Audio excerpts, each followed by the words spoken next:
What's going on, everybody? It's your boy C4 here, and today we're taking a look at year 2 off-season for your Philadelphia Eagles, my Philadelphia Eagles. So let's take a look at some guys we may need to re-sign. We got Paul Primetime Turner there. Basically how this works, like I said, everyone knows cat's out the bag. I was never hiding it in the first place, so we're not running with cap room, but I'm still playing with the cap room. It still shows how much cap we have. It just won't do anything if I go over it. What the reasoning I gave out already was that in previous Maddens, when you edit players, which I'm heavily editing players, adding new players into the draft and stuff like that, it would absolutely fuck up your salary cap by switching to players overall. It would affect his contract in previous Madden, so I took that off. I don't know. I still don't even know. Maybe if I had the salary cap on, it might fuck me a little bit with the editing players. So what I'm gonna do, obviously, is you're gonna see the salary cap is always there. There's just no limit. I got $38.5 million of salary cap, so we're never gonna overspend that. It's not that hard just to keep track of it myself. You're not gonna see me, oh my god, I just signed the top 9 free agents every year, guys. I'm gonna act like I fucking, just worked a couple things around there and signed some people. So yeah, plus we get a lot of money freed up from the Bradford trade. We got Barrow's no longer there on the books, and we will take a look here. We'll simulate to the free agency period, see who's there. We'll do some cuts, maybe cut some, trim some of the fat here, if you will. Right now, let's look at the caps. Kenyon Barner, we don't need you anymore. I think it's about time. Everyone in the comment section keeps begging for some Wendell Smallwood.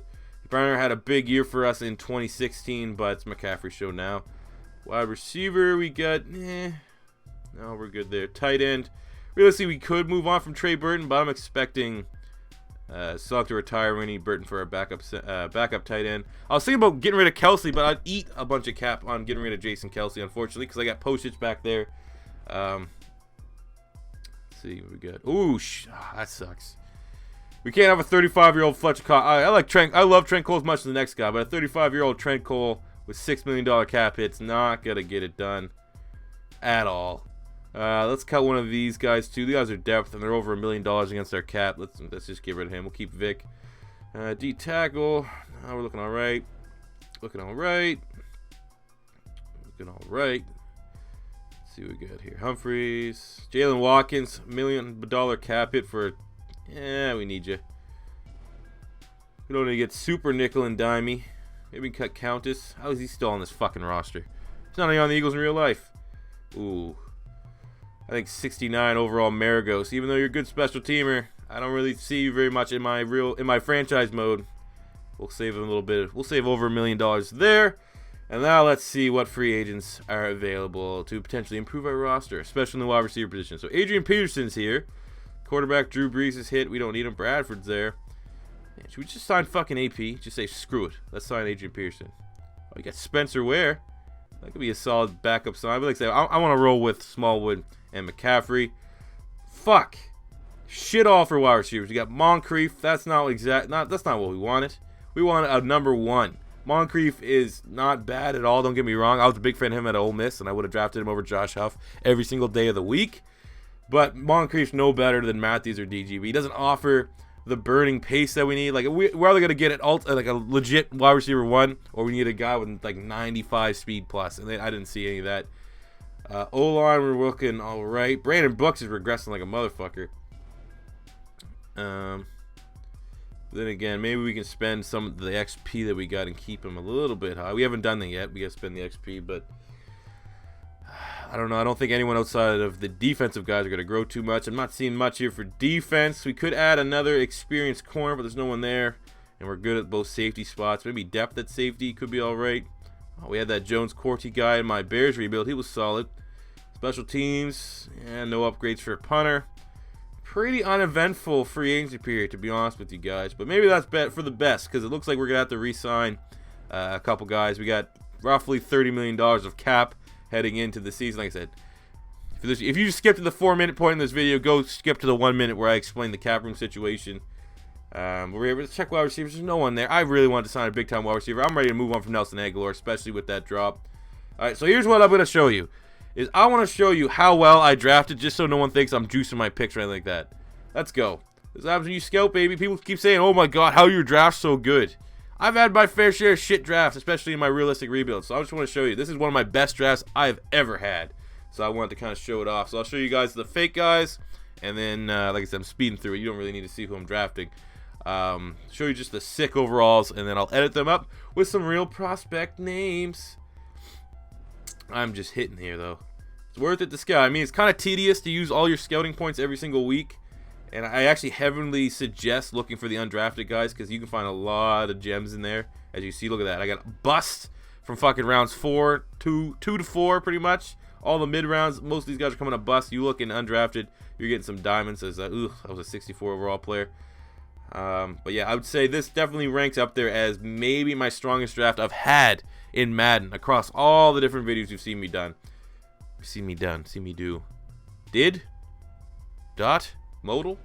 So let's save the rest of this draft. And now at recap time, let's show you who we got with the 2018 draft. Who's the new Philadelphia Eagles? So with the 3rd overall pick, we got, oh yeah, shit, we haven't edited them yet.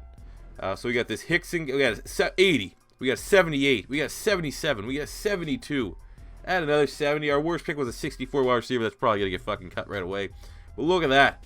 3 first-round picks, 3 guys that can come in and ball out for us right now. So let's take a look at the draft recap, not only for us, but the rest of the first-round picks across the league. So with the 3rd overall pick, we got Jamal Adams, this safety from LSU. Everyone thought he was going to declare last year in 2017. He decided to come back to LSU, DBU, and play. And now we're getting cover for Malcolm Jenkins when we need it.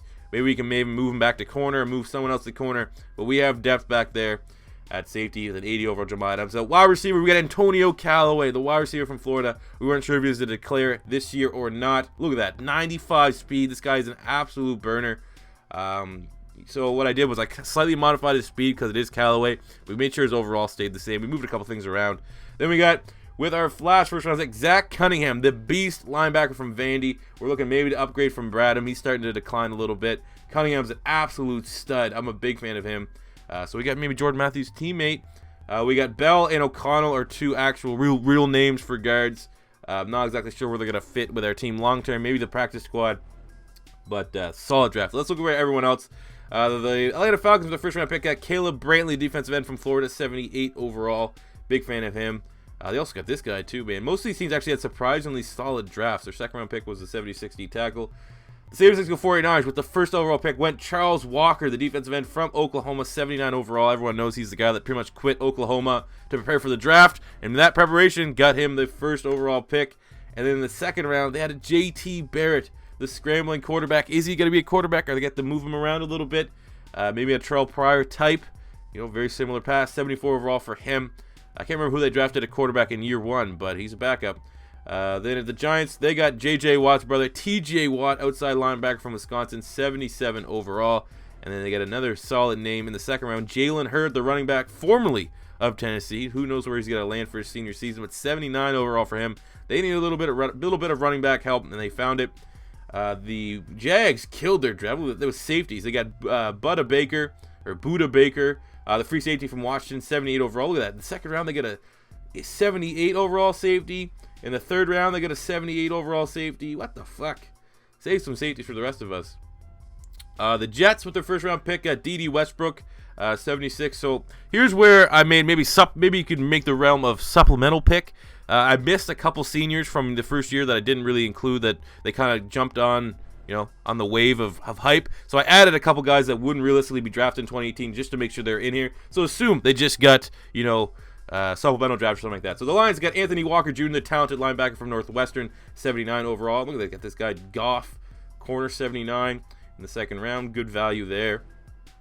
The Packers with their first round pick got Lowell Lotulelei, defensive tackle, 74 overall to pair. They're trying to improve that defensive line apparently. 74 overall though, so not the highest first round draft pick. And they're hurting with cap. Same with the Panthers. They got Sidney Jones, though, trying to continually find that Josh Norman's replacement in that secondary. They got Sidney Jones from Washington, a very talented corner, 79 overall. The Patriots, with their first round pick, went wide receiver, got Artavis Scott from Clemson, 76 overall. Great speed. He's a very underrated running with the ball in open space. I guess, Mike, everyone talks about Mike Williams. I think Scott's solid. Moving to the Oakland Raiders, they went tackle. They're trying to help Derek Carr again. They get an aging offensive line getting younger. They get David Sharp, the tackle from Florida, 78 overall. They had a solid draft too. Another left tackle for some reason. They got him, 76 and 76. The Rams, with their pick, went Marquise Haynes from Ole Miss, 77 overall. And they got another good linebacker there, 76. So they're improving their defense. I don't know. A lot of these teams double drafting in the same positions. Maybe I missed a memo on that. The Baltimore Ravens got Dante Booker, the right outside linebacker from Ohio State, 81 overall. Well, that might be the highest overall guy I think that's in this draft. He's a beast. Look at that, man. Just absolute typical Ravens draft here, hitting on fucking most of their picks. They got a 78 overall corner with Stovall there and a 73 wide receiver, but Booker is going to be a beast. It looks like he might be the new face of that defense as guys like T-Sizzle retire. Solid pick there. I don't know what I'm doing here. I don't know why there's a pause. I think I was probably talking to someone while I was recording. Maybe we're just in marvel of this 81 overall. I thought Jamal Adams was going to be the number one. So why not add another quarterback to the NFC East? The Redskins added Josh Rosen, the quarterback from UCLA, the guy that was heralded as the next Peyton Manning. 76 overall. He got his work cut out for him. The Saints got Baker Mayfield, another quarterback. We'll run of quarterbacks here with a 27th overall pick, 76 overall. Look at this. They got a 5th round free safety that's 78. That's probably the best value pick of the goddamn draft. The Seattle Seahawks with the 1st round pick got Larry Allen Jr., the son of legendary Cowboys guard Larry Allen, 77. And they got tight end Bucky Hodges, 78 overall. I don't really know what that moves for. They have Jimmy Graham and Vinette. But they had decided to add another playmaker, and you can't blame them. The Pittsburgh Steelers got a left tackle in Ryan Ramczyk from Wisconsin, 78 overall, regarded as one of the top tackles in college football today.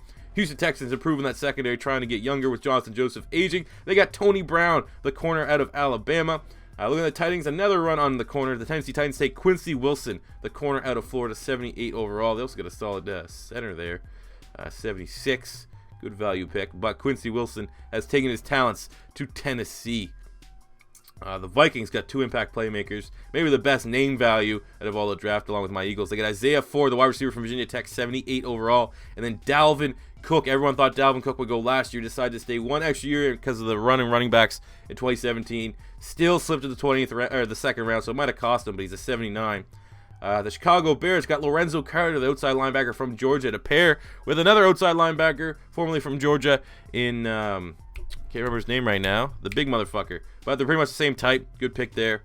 The Bengals got Eddie Vanderdoss from UCLA, defensive tackle, 76 overall. And then Katie Cannon, the speedster from Baylor, 75 overall. It was really a battle between Cannon and Antonio Callaway, who's the fastest wide receiver in college. The Buffalo Bills, like I said, back to where I added seniors that didn't get drafted last year because they should be in this game. So I guess in supplemental round, the Buffalo Bills selected Mitch Trubisky from North Carolina. The Denver Broncos improving their offensive line. No 1st round pick, but they got Dan Feeney, the guard from Indiana, 75 overall. The Cleveland Browns in the 1st round took Deshaun Hand, a bit of a project player. Everyone thought from Alabama. He's an 81 overall. They got Cummings, a D end, that's 78. But Hand, a lot of guys thought he might slip to the 2nd or 3rd round. 81. He's going to be a beast. What a diamond the Browns finally hit on a guy. The Bucks got Quinn Blanding, the safety from Virginia, 78 overall. Solid size to him. From one Cardinal to the next, Lamar Jackson has gone to the Arizona Cardinals, 78 overall, at 86, 87 speed.